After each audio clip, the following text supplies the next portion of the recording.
The new upgraded light armored vehicle is unveiled at a news conference at a General Dynamics facility in London, ONT, on January 24, 2012. Mark spoke the Canadian press. When it comes to Canada's economic relationship with Saudi Arabia, the federal government has a difficult choice to make. Will it heed the voices, the loudest of which are coming from Quebec, saying that human rights should ultimately guide our decisions? Recent pictures and video footage appear to provide evidence that armored vehicles made by a new market, ONT, company and sold to Saudi Arabia are being deployed against its own citizens in an ongoing conflict in the kingdom's eastern province. As a result, according to the Toronto Globe and Mail, Université de Montréal law professor Daniel Turp has vowed to renew his legal efforts to block the sale of light armored vehicles LAVs to that country, unless Foreign Affairs Minister Chrystia Freeland takes action. In a case before the federal court last year, Turp argued that the sale of armored vehicles to Saudi Arabia violated Canada's human rights obligations.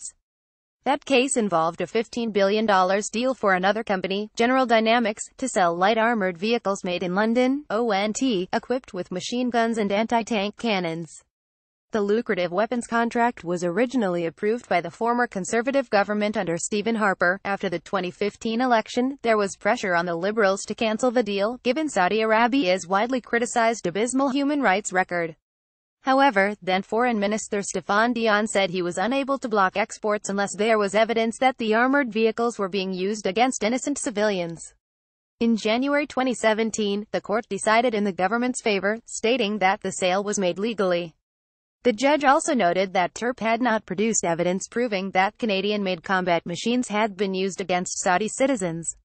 Turp is a former Bloc Québécois MP and Parti Québécois MNA. He is one of many influential voices out of this province challenging Canada's close trade ties with the autocratic country known for a long list of egregious human rights abuses. Irwin Cotler, who served as federal justice minister and Liberal MP for Mount Royal after many years as a McGill University law professor, also has renewed his own earlier calls for an end to Canadian arms sales to Saudi Arabia.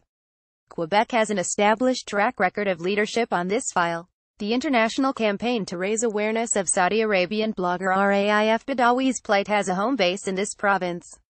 Badawi, who has been behind bars for a full 5 years, was sentenced in 2013 to 7 years in prison and 600 lashes for promoting free speech and questioning the central role of religion in Saudi Arabia. In 2014, that sentence was increased 10 years and 1,000 lashes. His wife, Anzaf Haidar, and their 3 children live in Sherbrooke. In 2015, the Quebec National Assembly passed a unanimous motion condemning Badawi's sentence. Montreal City Council and the city of Sherbrooke adopted similar motions shortly thereafter, prompting Saudi Arabia's ambassador to Canada to send a letter to Quebec's National Assembly demanding it stay out of his country's internal affairs. The Quebec government rightly refused. Human rights are everybody's business. Insofar as arms sales are concerned, this new video should change the game.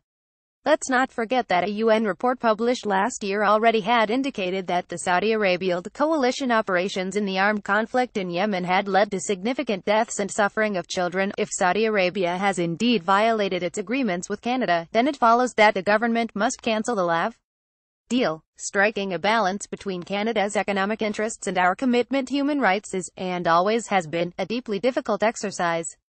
As the federal government moves forward on matters related to Saudi Arabia, it should listen to the strong voices coming out of Quebec and tip that balance in the direction of human rights. Twitter.com Coopersline